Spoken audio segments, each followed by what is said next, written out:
Hey friend, until recently, I didn't have a name for that pesky feeling that I have no idea what I'm doing and that people aren't going to be fooled much longer.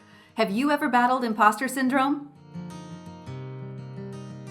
Hi, I'm Kate Glasheen. I'm a voice and dialect coach with a passion for health and wellness. You can learn more about me at kateglasheen.com, and if you enjoyed today's video, please like and subscribe below.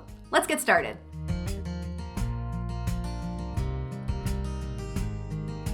Imposter syndrome is that feeling that you haven't earned the right to hold the position or responsibilities that you have, and that it's only a matter of time before everybody finds out. You feel like all your training and education or experience doesn't actually qualify you, and you may have trouble giving yourself credit for your successes, and you berate yourself too much for your failures. You may be an overachiever and a self-saboteur all at the exact same time. Though imposter syndrome isn't officially recognized as a medical diagnosis, it can still be pretty debilitating. But the good news is you're not alone. People from all walks of life and across all industries have this experience. And this can be helpful in a couple of ways. First, you don't have to suffer in silence or isolation. Discuss your doubts with trusted friends, and if it feels too vulnerable to talk to people who are your direct competition, maybe start with friends who are in a different industry than yours. Either way, you've all probably experienced these doubts and fears at some point, and just being able to talk about it with a supportive environment is going to be an immense relief. Once you confirm your friends have also had this experience, it'll be easier to believe that the people in your own industry deal with it too. And recognizing this may actually help you understand some of your colleagues a little better, because some people deal with imposter syndrome in off-putting and sometimes destructive ways.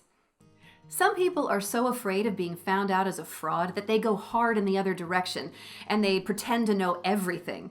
They'll be confident to the point of arrogance as they try to hide their insecurity.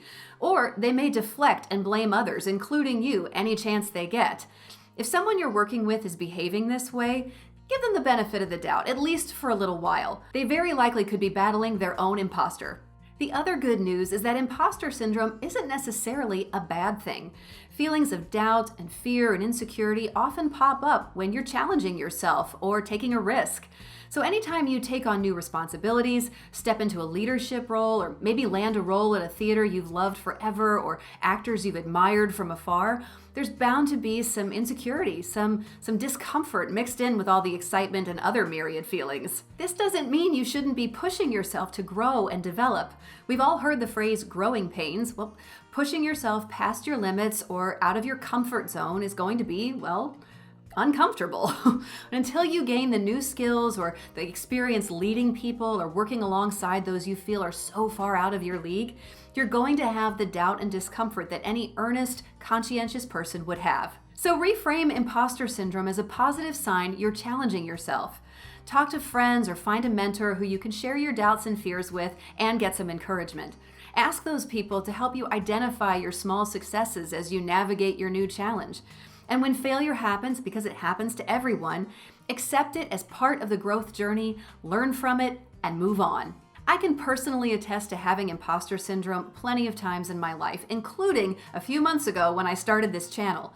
But reframing it as an indication that I'm being brave and taking risks, that has really changed my outlook and bolstered my confidence. And I can't stress enough how important it is to reach out for help when you need it. The most insidious part of imposter syndrome is how difficult it is to assess yourself objectively. As you try new things and accept new challenges throughout your life, your imposter is likely to show back up. So recognize it, reframe it, and request help when you need it.